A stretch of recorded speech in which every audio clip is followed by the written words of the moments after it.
Mesdames et messieurs, bonsoir. La télévision d'État en Arménie occidentale vous présente les nouvelles de jour. Voici le principal chapitre d'aujourd'hui. Le dépôt des candidatures pour l'élection des députés de l'Assemblée nationale d'Arménie occidentale en 2023 se poursuit. Premier rapport sur la mission d'assistance aux victimes du tremblement de terre en Arménie occidentale. Arménie occidentale, Antioche, les Arméniens islamisés, deuxième partie. Le centre d'intégration des rapatriés est tout à fait prêt. La date de début des travaux est connue. Centre éducatif de Ici. Le livre La question arménienne et le problème du génocide des Arméniens dans les mémoires de personnalités politiques et militaires turques de haut rang a été publié. Je devais trouver un son. Alex Ohanian a parlé du génocide des Arméniens dans une interview avec le magazine Forbes. Approbation des listes du candidat de députés participant aux élections de la troisième convocation de l'Assemblée nationale de la République d'Arménie occidentale qui se tiendra le 23 décembre 2023. Le 21 février 2023, la session de la commission électorale a eu lieu. La commission électorale a étudié et approuvé les candidatures des 10 candidats suivants soumis à la commission. Les candidatures des autres candidats seront examinées lors des prochaines sessions. Myrta Sachian est le 82e candidat à avoir postulé auprès de la commission électorale du Parlement d'Arménie occidentale pour participer à la campagne des élections législatives de 2023. Alexander Nazarian est le 83e candidat à avoir postulé auprès de la commission électorale du Parlement d'Arménie occidentale pour participer à la campagne des élections législatives de 2023. Vaham Balian est le 84e candidat à postuler à la commission électorale du Parlement d'Arménie occidentale pour participer à la campagne des élections législatives de 2023.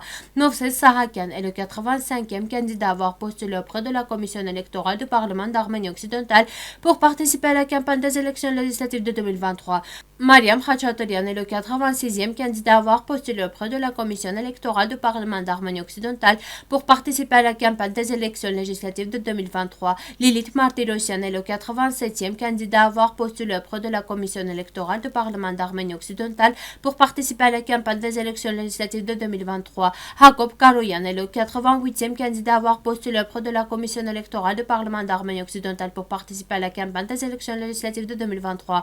Lala Aslikian est le 89e candidat à avoir postulé auprès de la commission électorale du Parlement d'Arménie occidentale pour participer à la campagne des élections législatives de 2023. Patilia Abrahamian est le 90e candidat à postuler auprès de la commission électorale du Parlement d'Arménie occidentale pour participer à la campagne des élections législatives de 2023. Aram Yepremian est le 91e candidat à avoir postulé auprès de la commission électorale du Parlement d'Arménie occidentale pour participer à la campagne des élections législatives de 2023. Suite au tremblement de terre qui a eu lieu le 6 février 2023 en Arménie occidentale, notre responsable Arman Bakirchian a rapidement organisé un convoi humanitaire pour la ville d'Adiyaman composé de poêles, couvertures, fournitures, nourriture prête, soit plus d'une note de marchandises transmises le 16 février 2023. Vous pouvez poursuivre l'aide aux sinistrés du tremblement de terre en Arménie occidentale en transmettant vos dons à Highjumpa. Le 6 février 2023, une énorme fissure s'est créée dans la croûte terrestre à la suite du tremblement de terre. Une gorge d'une profondeur d'environ 30 mètres et d'une largeur d'environ 200 mètres s'est formée dans la région d'Antioche. Rappelons qu'Antioche est une ville de Syrie sur les rives du fleuve Choron, des centres de la pensée et de la culture hellénistique puis chrétienne des 5 sièges universels de l'Église universelle. C'était la troisième ville par sa taille et son importance après Rome et Alexandropole. Le roi arménien Tigran Ier Grand en 83 à 69, Antioche devient la partie sud de l'Empire arménien, le palais royal où des pièces d'argent ont été frappées avec son nom et son image. La question des enfants arméniens kidnappés pendant le génocide ou sauvés d'une manière ou d'une autre après le massacre de leurs parents est un sujet d'étude distinct et sérieux, comme en témoigne un certain nombre de sources, y compris turques. Un grand nombre d'enfants arméniens ont été enlevés par des Turcs et des Kurdes lors du génocide contre les Arméniens. Une partie des enfants arméniens orphelins ont été distribués à des familles musulmanes sur ordre et à l'initiative des autorités ottomanes et ont également été rassemblés dans des orphelines turques et convertis à l'islam. La preuve est conservé dans les archives ottomanes. En comparant les faits présentés par différentes sources, on peut conclure que pendant les années des crimes commis contre les Arméniens, l'islamisation forcée et l'assimilation des enfants arméniens ont été menés à deux niveaux, par l'État et par les classes générales de société. Lisez l'article complet sur notre site web. Le centre d'intégration des rapatriés créé par le bureau de commissaire en chef pour les affaires de la diaspora ouvrira bientôt ses portes en Arménie. Il sera situé à Yerevan, au 37 rue de la République. Margarita Bardasarian, la coordinatrice du projet de création du centre d'intégration des rapatriés, a déclaré à Armen Press que les travaux de construction de la zone attribuée sont en voie d'achèvement. Notre principal partenaire est la fondation Harayre Anna Hovnanian et je pense que nous pourrons ouvrir nos portes aux rapatriés à la fin du printemps. Notre objectif est de faire en sorte que les rapatriés s'intègrent rapidement et facilement en Arménie. Notre travail principal sera d'aider nos compatriotes intéressés par le rapatriement ainsi que ceux qui ont déjà déménagé en Arménie à fournir un soutien et des conseils à partir d'un seul endroit. Ce centre sera à côté d'eux, a déclaré Margarita Bardasarian. L'Arménie occidentale évalue positivement cette initiative du commissaire, compte tenu du fait que de nombreux Arméniens qui ont perdu leur maison en Arménie occidentale après le dernier tremblement de terre dévastateur se rendront également en Arménie pour une résidence temporaire ou permanente. Nous exprimons notre volonté de coopérer afin d'organiser plus facilement le processus. Les centres d'apprentissage de celui-ci avaient un niveau d'apprentissage de langue particulièrement élevé, car la situation géographique et le commerce maritime devenaient une condition nécessaire à la connaissance des langues étrangères.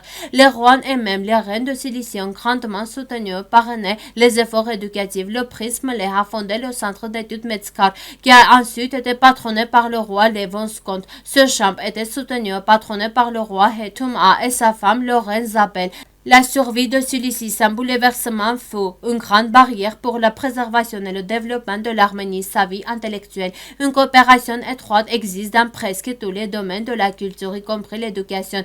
Des philosophes célèbres, des théologiens, des chroniqueurs, des historiens, des représentants des sciences naturelles ont travaillé et enseigné dans des universités ou des écoles supérieures médiévales. Ils ont transmis des connaissances approfondies et polyvalentes et leurs élèves. Ces écoles étaient à la fois des centres éducatifs et scientifiques. Les progrès réalisés dans le domaine de l'éducation en Arménie occidentale se sont produits dans les conditions de l'essor culturel général qui est couvert tout le pays.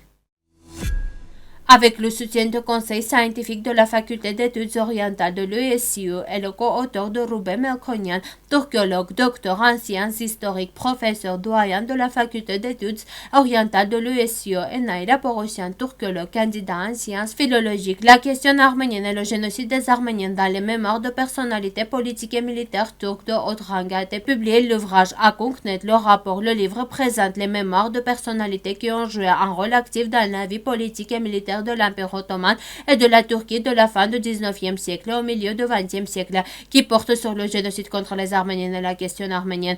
Les auteurs du livre ont analysé ces mémoires dans le contexte d'événements et de situations historiques, ont mis en évidence les manifestations vives de la pensée raciste et génocidaire qu'ils contiennent. La version électronique de l'étude est disponible sur le site web de l'ISU. La famille de mon père a émigré d'Arménie occidentale pendant le génocide contre les Arméniennes et ma mère était une immigrante sans papier, a écrit le cofondateur de Reddit Alexis Ohanian sur Instagram dans son commentaire sur son interview avec le magazine Forbes. La première fois quand j'ai quitté Reddit en 2010, je fais de bénévolat pendant 4 mois sur Kiva.org en Arménie. J'avais besoin de trouver un centre et ce fut l'une des meilleures décisions que j'ai jamais prises dans ma carrière, a-t-il déclaré. Les ancêtres d'Ohanian ont été tués pendant le génocide contre les Arméniens et leurs biens ont été confisqués. C'est un traumatisme générationnel. L'un des premiers souvenirs d'Alexis, c'est celui de son arrière-grand-mère Vera, qui à son 6e anniversaire a raconté en détail comment son arrière-grand-mère et son oncle ont été tués pendant le génocide des Arméniens alors qu'ils traversaient le désert syrien. Pendant son enfance, son arrière-grand-père avait dit sa vue comment les soldats turcs ont décapité ses parents lorsqu'ils ont tenté de l'arrêter. Le petit garçon a été envoyé dans un orphelinat à Constantinople avant qu'il ne puisse trouver son chemin, dit la professe d'Ohanian à l'interview. Merci de votre fidélité. À la fin de notre émission, vous pourrez profiter d'une performance musique folklorique des Arméniens. Vous pouvez écouter la version complète de la musique sur notre site web.